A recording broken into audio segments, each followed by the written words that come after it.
अमूमन लिया भी जाता है। अब 2 दिन बाद की कार्रवाई होगी डिफेंस विटनेस, जैसा आपने अभी देखा कि एग्जामिनेशन चीफ सारे विटनेस की पब्लिक प्रोसिक्यूटर ने लिखा। अब डिफेंस आ रहा है तो बचाव का साक्षी है तो एग्जामिनेशन चीफ कौन दिखाएगा? डिफेंस काउंसिल, डिफेंस के जो लगता है वो दिखाएंगे, है कि नहीं? तो अब सर का नाम है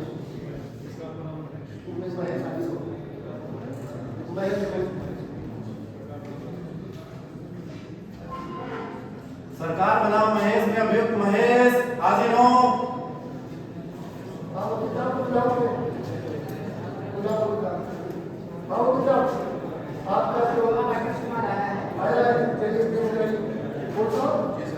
इस गवाह से आप राशि जमा करिए।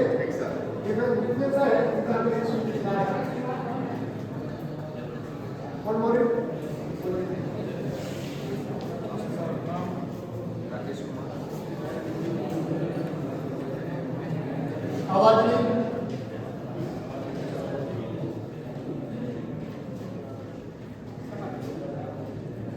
शपथ लेता हूँ, मैं जो भी कहूँगा सच कहूँगा, सच के सिवा कुछ नहीं कहूँगा। ईश्वर मेरी मदद करे। डिफेंस को भी शपथ दिलाई जा रही है। आप महेश को कैसे जानते हैं? महेश मेरा पड़ोसी है।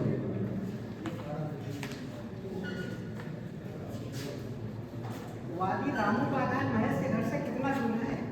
रामू का घर महेश के घर से 100 मीटर दूर है। क्या आपने घटना के बारे में कुछ सुना है, जाना है? हाँ, मैंने सुना था कुछ विवाद हुआ था, लेकिन मारपीट गाली गलौज के संबंध में कोई जानकारी नहीं।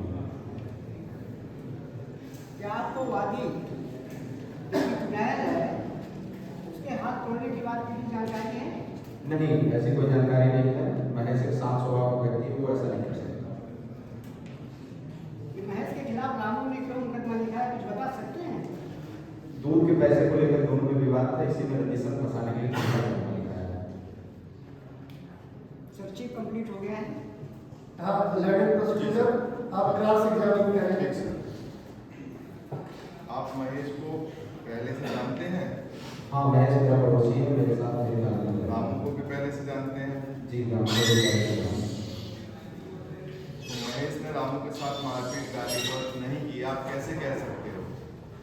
महेश एक शांत स्वभाव का व्यक्ति है, उसने पहले भी कोई झगड़ा लड़ाई नहीं किया है, इसलिए वो ऐसा नहीं कर सकता। केवल एक अनुमान के आधार पर आप कह रहे हो? जी सर। क्योंकि आपने घटना होते हुए नहीं देखी, एक अनुमान है कि वो ऐसा नहीं कर सकता।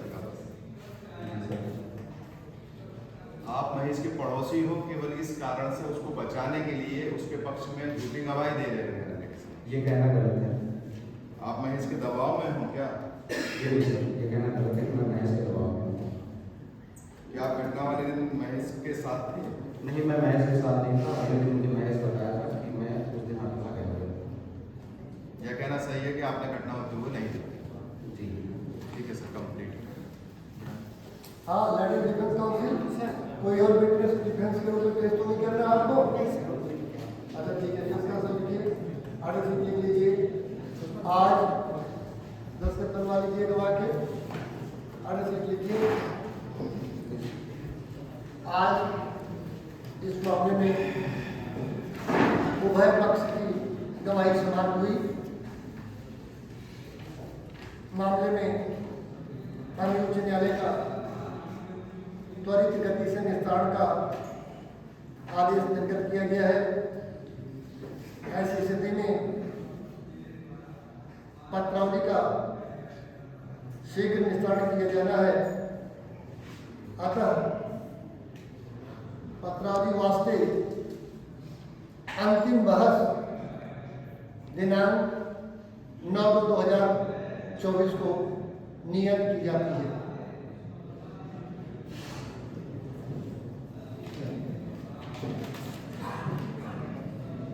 Learning defence council public prosecutor, जिसमें मैंने 9 तारीख की डेट लगाई है। 9 तारीख को आर्गूमेंट के लिए आप लोग तैयार रहिए। अब 9 तारीख को आर्गूमेंट होगा। आर्गूमेंट के लिए सेक्शन 314 में बताया गया है, ठीक है। लिखित में, मौखिक में, जैसे भी चाहें उस तरीके से आर्गूमेंट स्वीकार करो। सरकार महेश सरकार महेश सरकार बनाम महेश मुलजिम रमेश हाजिर हो।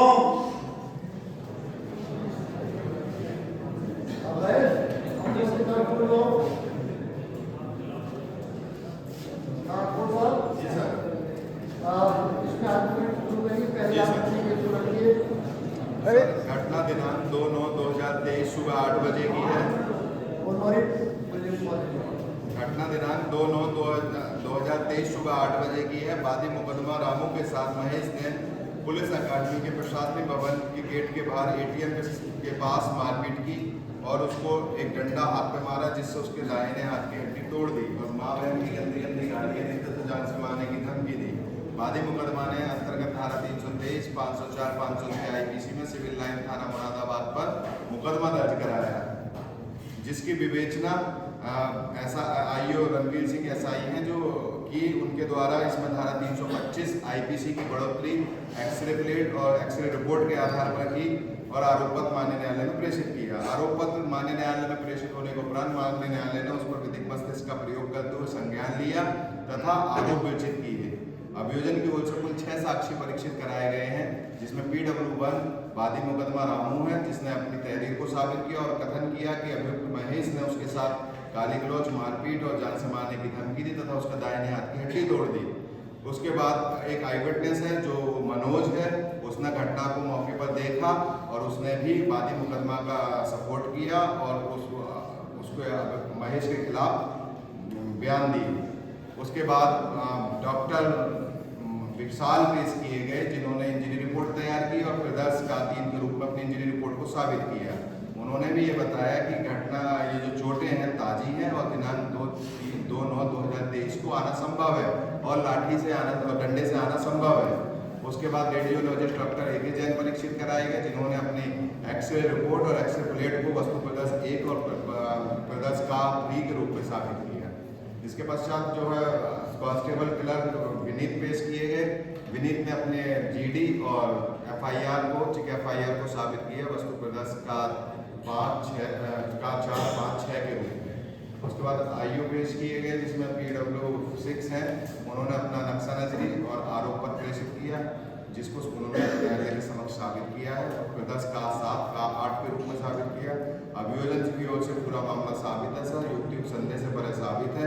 जबकि डिफेंस साक्षी जो है डिफेंस साक्षी राकेश कुमार को परीक्षित कराया, जो घटना स्थल के गवाही नहीं थी, जो ना उन्होंने घटना देखी, केवल एक अनुमान के आधार पर बस वही कह रहे हैं कि उसने महेश ने इसके साथ मारपीट नहीं की।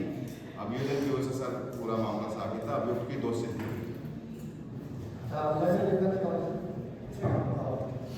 प्रोसिक्यूशन की ओर से फैक्ट के 2 विटनेस वादी जो कि चुकाए हुए है रामू को और तथाकथित आई विटनेस मनोज को परीक्षित कराया गया है। इन दोनों के बयानों में तात्विक विरोधाभास है। अभियुक्त रामू अभियुक्त महेश से रंजिश मानता था और पुलिस से मिल करके महेश के विरुद्ध फर्जी मुकदमा लिखा दिया। डिफेंस विटनेस ने अपने बयानों में इस बात की पुष्टि की है।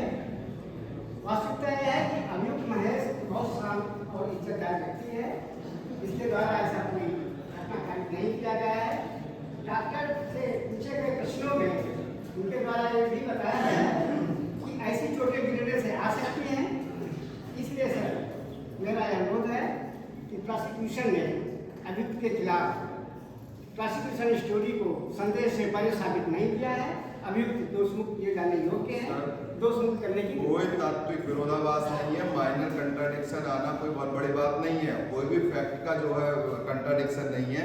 माननीय उच्च न्यायालय की सुप्रीम कोर्ट की रूलिंग है कि Ravi Kapoor versus state of Rajasthan, जिसमें कहा गया है कि मामूली विरोधाभास का लाभ अभियुक्त को नहीं दिया जा सकता और चोटिल अपने आप में एक सक्षम साक्षी है और एकमात्र चोटिल की गवाही पे ही दोष सिद्धि की जा सकती है। ऐसे में मतलब ये कह देना कि बहुत इज्जतदार आदमी है और उसको इतनी गंभीर चोटें पहुंचाई गई हैं, कोई आई विटनेस नहीं है, कोई मतलब जो हमारा आई विटनेस है उसको आप नकार रहे हो केवल एक अनुमान वाले विटनेस के आधार पर, तो अभियोजन की ओर से मामला पूरी तरह से साबित है सर। इसका लाभ अभियुक्त को नहीं मिलना चाहिए। जिन मामलों को ये उठा रहे हैं अतः अभियुक्त को दोष सिद्ध किया। ठीक है, बात समाप्त हो गई आप लोग जी, सर। रोलिंग वोलिंग देना हो तो आप लोग जी, सर। व्यवस्था दे दीजिएगा। निशान लीजिए। उभय पक्षों की अंतिम बहस सुनी गई। उभय पक्ष के अधिवक्ता दिन व्यवस्था दाखिल करने का 1 दिन का समय चाहते हैं। 1 दिन का समय दिया जा रहा है तथा निर्णय है दिनांक 12/2/2024 की डेट नियत की जाती है। इस बीच अधिवक्तागण यदि विधि व्यवस्था देना चाहे तो न्यायालय में प्रस्तुत कर सकते हैं।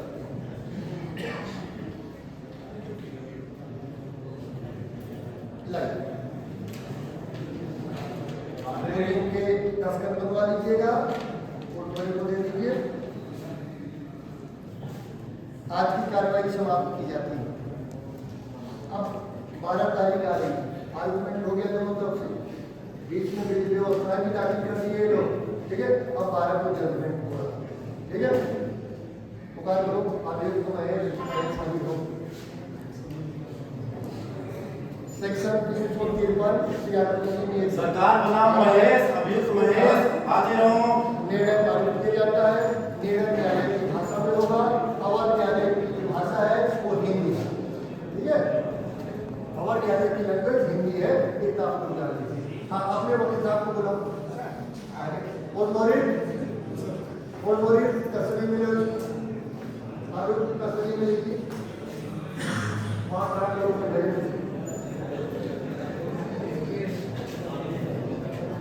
डिफेंस काउंसिल ने अपने आर्गूमेंट में किया कि फैक्ट में दोनों विटनेसेस के स्टेटमेंट में गंभीर विरोधाभास है, मटेरियल तात्विक विरोधाभास है उनमें। इन्होंने कहा रजिस्टर मुकदमा लिखाई गई एनपीटी के आधार पर, फर्जी मुकदमा लिखाया गया। वह इज्जतदार व्यक्ति है, उसने कभी ऐसा अपराध नहीं किया। और डॉक्टर के बारे में इनके द्वारा कहा गया कि साहब उन्होंने कहा कि यह संभावना है कि गिरने से भी एक चोट विभिन्न कोण से गिरे तो आ सकती है। इस प्रकार इसका सहारा लेकर के हमें एक्यूटल कर दिया जाए और मुक्त कर दिया जाए। जबकि विद्वान अधिवक्ता पब्लिक प्रोसिक्यूटर द्वारा ये तर्क प्रस्तुत किया गया कि साहब माइनर डिस्क्रिपेंसी का लाभ अभियुक्त को नहीं दिया जा सकता, क्योंकि कालक्रम में विटनेस कुछ चीजें भूलता है, कुछ याद करता है। लंबे समय के पश्चात अगर गवाही हो रही है तो वह विटनेस निश्चित रूप से कुछ बातें भूल जाएगा, कुछ बातें ऐड कर देगा, क्योंकि वह ट्यूटर्ड विटनेस नहीं है, वह नेचुरल विटनेस है। इसलिए नेचुरल विटनेस से यह स्वाभाविकता आशा की जाएगी कि वह कुछ जोड़ेगा या कुछ भूल जाएगा। इसलिए डिफेंस काउंसिल का जो ये तर्क है यह स्वीकार किए जाने योग्य नहीं है कि विरोधाभास तात्विक है और इसका आधार एक्यूटल हो। ये इसी तरीके से लैंडेड प्रोसिक्यूटर ने एक विधि व्यवस्था दी है। रवि कपूर बनारस स्टेट ऑफ राजस्थान नेवल अपेक्स कोर्ट यानी सुप्रीम कोर्ट की व्यवस्था है, जिसमें उन्होंने कहा कि माइनर डिस्क्रिपेंसी अगर है, मामूली विरोधाभास है, तो इस विरोधाभास का अभियुक्त को लाभ नहीं दिया जाएगा, क्योंकि मामूली विरोधाभास आना यह स्वाभाविक है।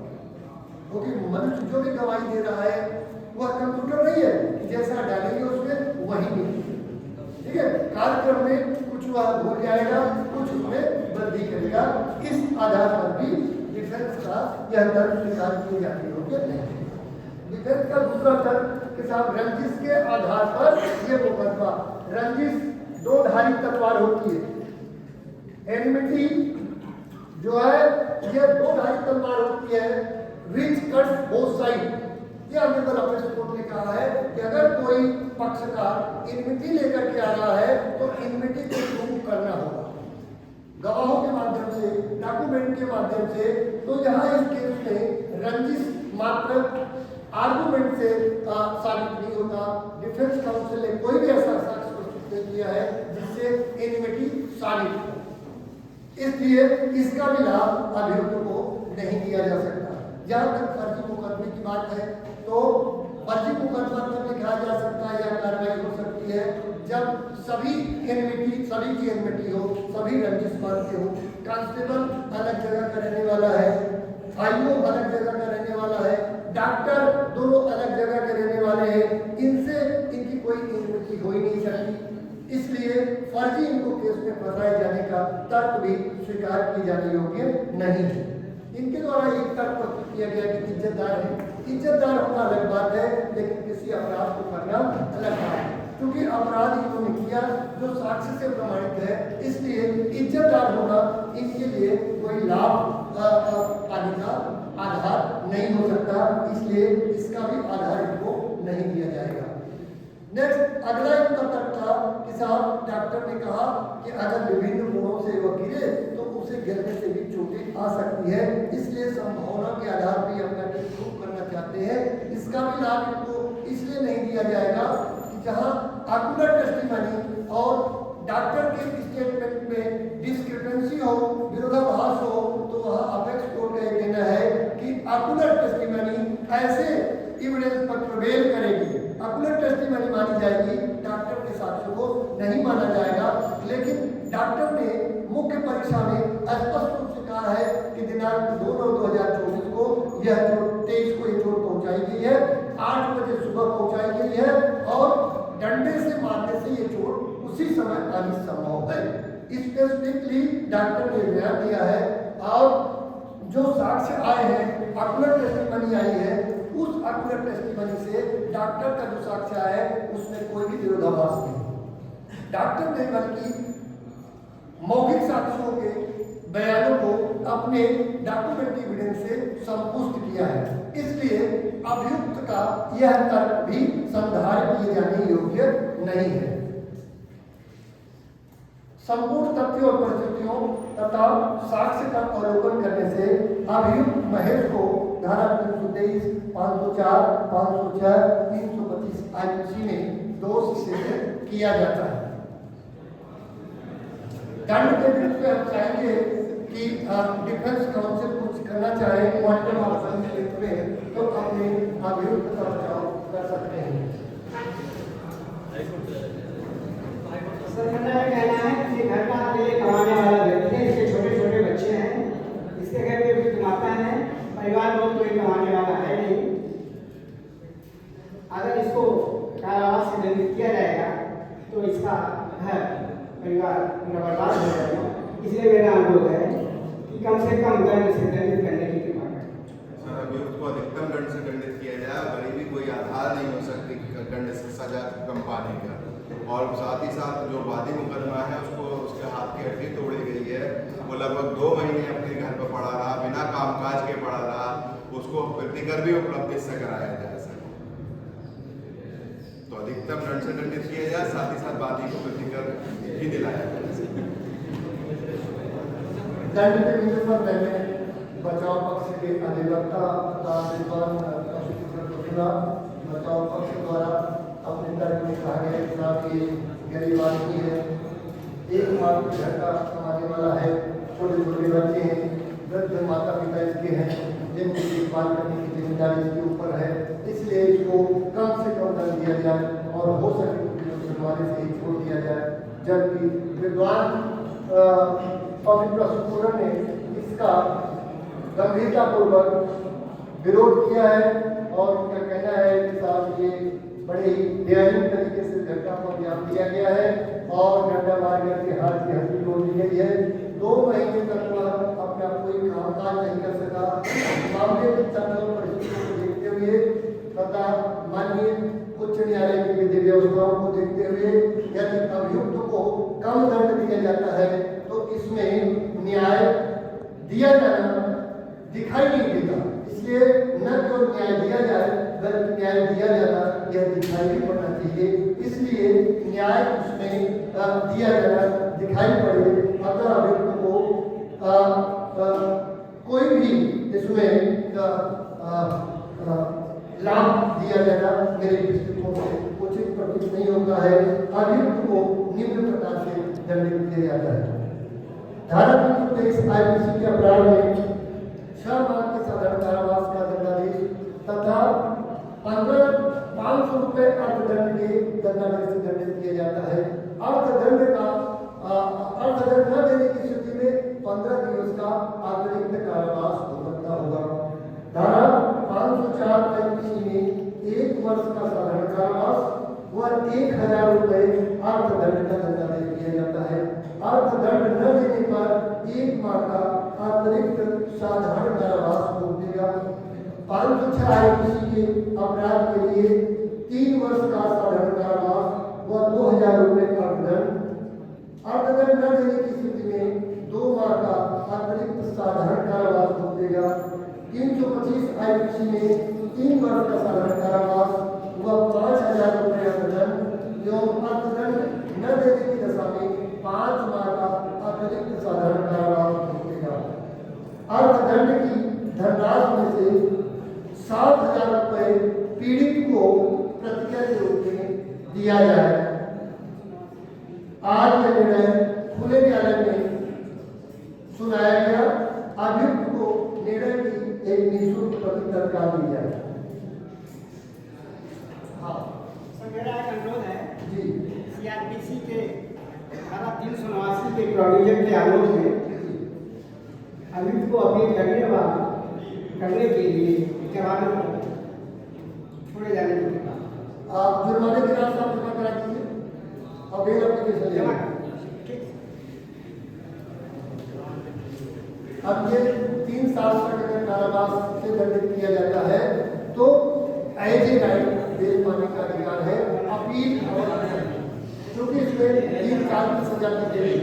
यहाँ पर एक चीज और आप लोग सुन लीजिए कि ये जो सजाएं दी गई अगर कोटा जोड़ेंगे आप तो 3 की 6 साल 7.5 साल की होगी। यहाँ कोर्ट को स्पेसिफिक लिखना होता है कि ये सजाएं 1 साल चलेगी या एक के बाद एक भोगेगा। अगर एक के बाद एक भोगता है तो कितना हो जाएगा? 6.5 साल हो गया, नहीं 3 6 7.5 साल। और अगर 7 साल भोगेगा तो 3 साल में भोगेगा।